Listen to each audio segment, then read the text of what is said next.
Good morning students. ಎಲ್ಲರಿಗೂ ವಿದ್ಯಾಶಕ್ತಿಯ ಗಣಿತ ವಿಭಾಗಕ್ಕೆ ಸ್ವಾಗತ. ನಾನು ಇವತ್ತು 10ನೇ ತರಗತಿಯ ಸಂಖ್ಯಾಶಾಸ್ತ್ರಗಳು ಅನ್ನೋ ಒಂದು ಪಾಠವನ್ನ ಲಾಸ್ಟ್ ಟೈಮ್ ನಿಮ್ಗ ಜಸ್ಟ್ ಒಂದು ಇಂಟ್ರೊಡಕ್ಷನ್ ಅನ್ನ ಕೊಟ್ಟಿದ್ದೆ. ಸೊ ಅದು ಏನ್ ನಿಮಗ ಅಪ್ ಟು 9th ವರೆಗೂ ಯಾವ ರೀತಿ ಇರ್ತೈತೆ ಅನ್ನೋದನ್ನ ನಾನು ನಿಮಗೆ ಹೇಳಿದ್ದೆ. ಬಟ್ ಇಲ್ಲಿ 10th ನಿಮಗೆ ಯಾವ ರೀತಿ ಇದೆ ಅಂದ್ರ ನಿಮ್ಗ ಅದಕ್ಕಾಗಿ ನಿಮ್ಗ ಸ್ಪೆಸಿಫಿಕ್ ಆಗಿ ನಿಮ್ಗ ಫಾರ್ಮುಲಾಸ್ ಗಳದಾವು. ಅಂದ್ರೆ ಸರಾಸರಿಯನ್ನ ಕಂಡು ಹಿಡಿಲಿಕ್ಕೆ ಅಥವಾ ಮಧ್ಯಾಂಕವನ್ನ ಕಂಡು ಹಿಡಿಲಿಕ್ಕೆ ಅಥವಾ ರೂಢಿ ಬೆಲೆಯನ್ನ ಕಂಡು ಹಿಡಿಲಿಕ್ಕೆ ನಿಮಗ ಅದರದೇ ಆದಂತ ಫಾರ್ಮುಲಾಗಳದಾವು. ಅದು ಯಾವ ರೀತಿ ಇದಾವ ಅನ್ನೋದನ್ನ ಇವತ್ ನೋಡೋಣಂತ. ನಾ ಇವತ್ ಫಸ್ಟ್ ಹೇಳೋದು ಯಾವ್ದಂದ್ರ ಸರಾಸರಿಯನ್ನ ಹೇಳ್ತಾ ಇದ್ದೀನಿ. ಹೌದಾ? ಹಾಗಾದ್ರೆ ಇಲ್ಲಿ ಸಂಖ್ಯಾಶಾಸ್ತ್ರ ಒಳಗ ಇಲ್ಲಿ ನೋಡ್ರಿ, ಸಂಖ್ಯಾಶಾಸ್ತ್ರ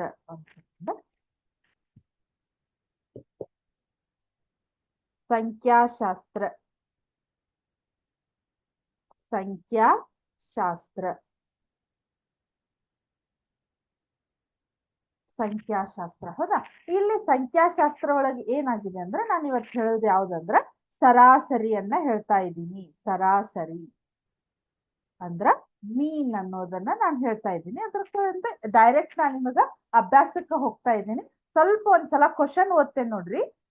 ಅಭ್ಯಾಸ 13.1 ವಿದ್ಯಾರ್ಥಿಗಳ ಒಂದು ತಂಡವು ತಮ್ಮ ಪರಿಸರ ಅರಿವು ಕಾರ್ಯಕ್ರಮದ ಭಾಗವಾಗಿ ಒಂದು ಸಮೀಕ್ಷೆಯನ್ನು ನಡೆಸಿ ಒಂದು ಜನವಸತಿ ಪ್ರದೇಶಕ್ಕೆ ಸಂಬಂಧಿಸಿದಂತೆ 20 ಮನೆಗಳಲ್ಲಿರುವ ಗಿಡಗಳ ಸಂಖ್ಯೆಗಳ ದತ್ತಾಂಶವನ್ನ ಈ ಕೆಳಗಿನಂತೆ ಸಂಗ್ರಹಿಸಿತು. ಪ್ರತಿ ಮನೆಯಲ್ಲಿರುವ ಗಿಡಗಳ ಸರಾಸರಿಯನ್ನ ಕಂಡುಹಿಡಿಯಿರಿ ಅಂತ ಇದೆ. ಹೌದಾ? ಸೊ ನಾನು ಇಲ್ಲಿಂದ ಸ್ಟಾರ್ಟ್ ಮಾಡ್ತೇನೆ ನೋಡ್ರಿ. ಸ್ವಲ್ಪ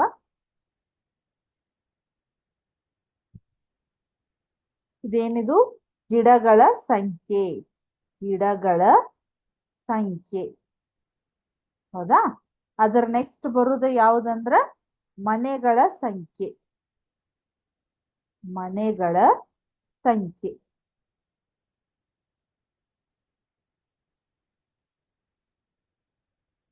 ಮನೆಗಳ ಸಂಖ್ಯೆ ಹೌದಾ? ಇಲ್ಲಿ ನಮ್ಗ ಅವರು 2 ಕಾಲಮ್ ಅನ್ನ ಕೊಟ್ಟಿರ್ತಾರು. ನಾವು ಅದರ ನೆಕ್ಸ್ಟ್ ನಮಗ ಇಲ್ಲಿ 2 ಕಾಲಮ್ಗಳು ಅಂದ್ರೆ ಇನ್ನು ಎಕ್ಸ್ಟ್ರಾ 2 ಕಾಲಮ್ಗಳು ನಮಗ ಬೇಕಾಗ್ತಾವು. ಸರಾಸರಿಯನ್ನ ಕಂಡು ಹಿಡಿಯುವಾಗ ನಮಗ ಮತ್ತೆರಡು ಇವು ಏನ್ ಕಾಲಮ್ಗಳು ಬರ್ತಾವ ನಮಗ. ಹೌದಾ? ಇಲ್ಲಿ ಗಿಡಗಳ ಸಂಖ್ಯೆ ಅಂದ್ರೆ ನಮಗ್ ಗೊತ್ತಿರೋ ಹಾಗೆ ಇದಕ್ಕ ವರ್ಗಾಂತರ ಅಂತ ಕರಿತೇವಿ. ನಾವು ಅದನ್ನ ಎಕ್ಸ್ ಅಂತ ಕನ್ಸಿಡರ್ ಮಾಡ್ತೇವಿ. ಹೌದಾ? ಅದಾದ್ಮೇಲೆ ಇಲ್ಲಿ ಮನೆಗಳ ಸಂಖ್ಯೆ ಅಂದ್ರೆ ಅದೊಂಥರ ಆವೃತ್ತಿ ಇದ್ದಂಗ ಅಥವಾ ಫ್ರೀಕ್ವೆನ್ಸಿ ಇದ್ದಂಗ ಅದನ್ನ ನಾನು ಎಫ್ ಅಂತ ಕನ್ಸಿಡರ್ ಮಾಡ್ತೇವಿ. ಅವ್ರು ಜಸ್ಟ್ ಈಗ ಗಿಡಗಳ ಸಂಖ್ಯೆ ಮನೆಗಳ ಸಂಖ್ಯೆ ಅಂತ ಕೊಟ್ಟಿದಾರು. ನಾವೇನ್ ಮಾಡ್ಬೋದು ಅದನ್ನ ಕನ್ಸಿಡರ್ ಎಫ್ ಮತ್ತೆ ಎಕ್ಸ್ ಅಂತ ಕನ್ಸಿಡರ್ ಮಾಡ್ತೇನೆ. ಹೌದಾ? ಕಾಣಿಸ್ತಾ ಇದೆ ಇಲ್ಲಿ ಎಫ್ ಮತ್ತು ಎಕ್ಸ್ ಅಂತ ಕನ್ಸಿಡರ್ ಮಾಡ್ತೇನೆ ಅಂತ. ಹೌದಾ? ಇಲ್ಲಿ ಏನೇನ್ ಇದಾವ ನೋಡ್ರಿ. 0 to 2 ಹೌದಾ? ಆಮೇಲೆ 2 to 4, ಆಮೇಲೆ 4 to 6, 6 to 8, 8 to 10, 10 to 12, 12 to 14 ಅಂತ ಇದಾವ. ಹೌದಾ? 12 to 14 ಅಂತ ಇದಾವ. ಅಂದ್ರೆ ಗಿಡಗಳ ಸಂಖ್ಯೆ ಆ ಮನೆಯೊಳಗ ಈಗ 0 ಯಾವುದೇ ಮನೆಯೊಳಗ ಗಿಡಗಳಿಲ್ಲ ಅಂತವ್ರು, ಒಂದೇ ಒಂದು ಗಿಡ ಇದ್ದವ್ರು ಅಥವಾ 2 ಗಿಡ ಇದ್ದವ್ರು ಅಂತ ಕನ್ಸಿಡರ್ ಆಗುತ್ತದು. ಸೊ ಹಾಗಾದ್ರೆ ಇಲ್ಲಿ ಒಂದೇ ಮನೆ ಇದೆ ಅಂತ, ಆಮೇಲೆ 2, ಅದಾದ್ಮೇಲೆ 1, ಅದಾದ್ಮೇಲೆ 5, 6, 2, 3 ಕರೆಕ್ಟ್. ಹೌದಾ? 2, 3 ಅಂತ ಇದಾವ ನಮ್ಗಿಲ್ಲಿ. ಇಲ್ಲೇ ನೋಡ್ರಿ ನನಗೆ ಏನಾಗ್ತಾ ಇದೆ, ಇಲ್ಲೇ ನಾನು ಯಾವಾಗಿದ್ರು ಎಫ್ ಮತ್ತೆ ಎಕ್ಸ್ ಅನ್ನ ಗುಣಾಕಾರ ಮಾಡಿ ಇಡ್ಬೇಕು. ಬಟ್ ಇಲ್ಲಿ 0 to 2 ಇದ್ದಾಗ ನನಗ ಮಧ್ಯದ ಬಿಂದು ಬೇಕು. ಹೌದಾ? ಮಧ್ಯ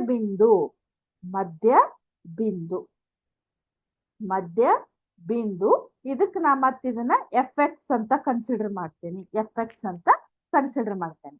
ಸೊ ಇಲ್ಲಿ ನೋಡ್ರಿ 0 ಮತ್ತೆ 2, 0 ದಿಂದ 2 ಅಂದ್ರ ಆ ಮಧ್ಯದ ಸಂಖ್ಯೆ ನನಗ ಬೇಕು. ಸ್ವಲ್ಪ ಇಲ್ಲಿ ಸೈಡಿಗೆ ನೋಡ್ರಿ, 0 ದಿಂದ 2 ಅಂದ್ರ ಸಂಖ್ಯೆಗಳು ಯಾವ್ಯಾವ ಬರ್ತಾವ ನೋಡ್ರಿ. 0, 1, 2 ಹೌದಾ? 0 to 2 ಅಂದ್ರ ನಡು ಬರ್ತಕ್ಕಂತ ಮಿಡ್ಲ್ ಬರ್ತಕ್ಕಂತ ಸಂಖ್ಯೆ ಯಾವ್ದು ಹೇಳ್ರಿ? ಇಲ್ಲಿ ಕರೆಕ್ಟ್ 1 ಬರ್ತೈತಿ. ಅದೇ ರೀತಿಯಲ್ಲಿ 2 ಆದ್ಮೇಲೆ 3 ನಮಗ ಮಿಡ್ಲ್ ಬರ್ತೈತಿ. 4 ಆದ್ಮೇಲೆ ಇಲ್ಲಿ 5 ಮಿಡ್ಲ್ ಬರ್ತೈತಿ. ಅರ್ಥ ಆಯ್ತು ನಾ ಹೇಳೋದು?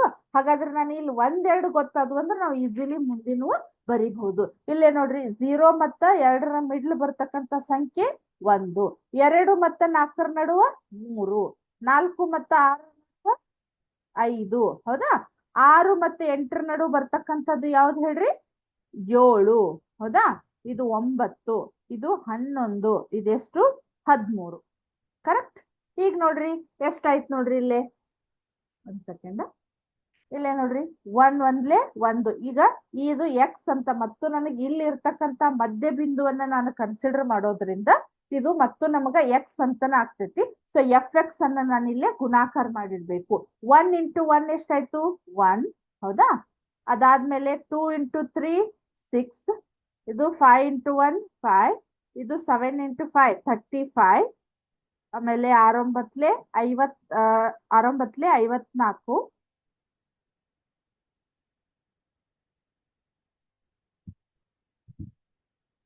13 3 39. ಕರೆಕ್ಟ್. ಇವನ್ ಸ್ವಲ್ಪ ಪ್ಲಸ್ ಮಾಡ್ರಿ ನೋಡೋಣ. 6 1 7, 12 17 21, ಹೌದಾ? 21 22 23 30 32, ಹೌದಾ? 3 6 8 8 3 11 16, ಎಷ್ಟಾಯ್ತು? 162 ಡಿವೈಡೆಡ್ ಬೈ, ಇಲ್ಲೇ ನೋಡ್ರಿ ಇಲ್ಲಿ ನನಗ ಇದು ಫಾರ್ಮುಲಾ ಏನಂದ್ರ ನಮಗಿಲ್ಲೇ sigma f x divided by f sigma x ಅಂತ ಹೇಳಿ, ಹೌದಾ? Sigma f x divided by into ಇಲ್ಲಿ ಸಿಗ್ಮಾ ಎಕ್ಸ್ ಅಂತ ಹೇಳಿ. ಅಂದ್ರೆ ಇಲ್ಲಿ ನಮಗ ಟೋಟಲ್ ಇಲ್ಲೇ ನಮ್ಗೆ ಎಷ್ಟು ಬರ್ಬೇಕು ಹೇಳ್ರಿ? ಸಿಗ್ಮಾ ಎಫ್ ಅಂದ್ರೆ ಇಲ್ಲಿ ಎನ್ ನಂಬರ್ಗಳು ಬೇಕು, ಅದನ್ನ ನಾನು ಸಿಗ್ಮಾ ಎನ್ ಅಂತ ಕನ್ಸಿಡರ್ ಮಾಡ್ತೇನೆ, ಹೌದಾ? ಸೊ ಇಲ್ಲಿ ನಂಬರ್ಸ್ ಗಳು ಎಷ್ಟಿದಾವ ನೋಡ್ರಿ? 3 2 5 10 16 17 18 19 20 ಅಂತ ಇದಾವ, ಹೌದಾ? ಕರೆಕ್ಟ್. 20. ಇಲ್ಲಿ ನೋಡ್ರಿ 2 10 2 8 16, 2 1 2, ಇಲ್ಲಿ 0 ಇರೋದ್ರಿಂದ ಇಲ್ಲೇ ನಾನು ಒಂದು ಸ್ಥಾನವನ್ನ ಬಿಟ್ಟು ಇಲ್ಲ ಏನ್ ಮಾಡ್ಬೋದು? ಪಾಯಿಂಟ್ ಅನ್ನ ಕೊಡ್ಬೋದು. ಇದು ಎಷ್ಟಾಗತ್ತ? 8.1 ಅಂತ ಆಗತ್ತ. ಏನ್ ಹೇಳ್ರಿ ಅದು? ಸಿಗ್ಮಾ ಎಫ್ ಎಕ್ಸ್ ಅಂದ್ರೆ ಎಕ್ಸ್ ಬಾರ್ ಅಥವಾ ಸರಾಸರಿಯನ್ನ ಕಂಡುಹಿಡಿಯೋದು. ಸ್ವಲ್ಪ ಪಟ್ನ ಹೇಳ್ಬಿಡುತ್ತೆ ನೋಡ್ರಿ. ಇವ್ 2 ಕಾಲಮ್ ಅನ್ನ ಅವರ ಕೊಟ್ಟಿರ್ತಾರೋ, ಈ ಮಧ್ಯದ ಬಿಂದುವನ್ನ ಕಾಲಮ್ ಅನ್ನ ನಾನ್ ತಗೋಬೇಕು. ಆ ಮಧ್ಯದ ಬಿಂದುಗಳು ಇಲ್ಲಿ ನನಗ ಇಲ್ಲಿ ಸಿಗ್ತಾವು, ಹೌದಾ? ಇದ್ರ ಮೇಲೆ ಡಿಫ್ರೆಂಟ್ ಟೈಪ್ಸ್ ಆಫ್ ಎಕ್ಸಾಂಪಲ್ಸ್ ಅದೋ ಅವನ್ನ ನೋಡೋಣಂತ, ಹೌದಾ? ಇಲ್ಲಿ ನನಗ ಮಿಡ್ಲ್ ಬರ್ತಕ್ಕಂತ ಸಂಖ್ಯೆ, ಮಧ್ಯದಲ್ಲಿ ಬರ್ತಕ್ಕಂತ ಸಂಖ್ಯೆಯನ್ನ ನಾನು ಇಲ್ಲಿ ಬರ್ಕೋಬೇಕು. ಅವಾಗ ನನಗೆ ಇಲ್ಲಿ ಎಫ್ ಎಕ್ಸ್ ಅನ್ನೋದು ಸಿಗ್ತೈತಿ.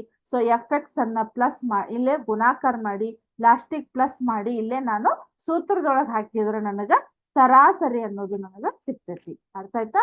ಸೊ ಇವತ್ತು ನಾನು ಹೇಳೋದು ಯಾವ್ದಂದ್ರೆ ಸಂಖ್ಯಾಶಾಸ್ತ್ರ ಒಳಗ ಸರಾಸರಿಯನ್ನ ಕಂಡು ಹಿಡಿಯುವಂತ ಒಂದು ಈಸಿ ಮೆಥಡ್ ಅನ್ನ, ಇವೆಲ್ಲ ನಿಮಗ ಇಂಪಾರ್ಟೆಂಟ್ ಫಾರ್ 3 ಮಾರ್ಕ್ಸ್ ಕೇಳ್ತಾರು, ಹೌದಾ? ಸೊ 3 ಮಾರ್ಕ್ಸ್ ಕ್ವಶನ್ ಇರ್ತಕ್ಕಂಥ ಇದರಲ್ಲಿ ಇನ್ನೂ ಸಾಕಷ್ಟು ಎಕ್ಸಾಂಪಲ್ಸ್ ಬರ್ತಾವ, ಅವ್ನು ಹೇಳೋಣಂತ, ಹೌದಾ? ಸೊ ಇಲ್ಲಿವರೆಗೆ ಹೇಳಿರ್ತಕ್ಕಂಥ ಅಭ್ಯಾಸ ನಿಮಗ ಕರೆಕ್ಟ್ ಆಗಿ ನೀಟಾಗಿ ಅಂಡರ್ಸ್ಟ್ಯಾಂಡ್ ಆಯ್ತು ಅನ್ಕೊಂಡು ಇವತ್ತಿನ ಕ್ಲಾಸ್ ಅನ್ನ ಮುಗಿಸ್ತಾ ಇದ್ದೀನಿ. ನೆಕ್ಸ್ಟ್ ಕ್ಲಾಸ್ ಒಳಗ ಕಂಟಿನ್ಯೂ ಮಾಡೋಣಂತೆ. Thank you.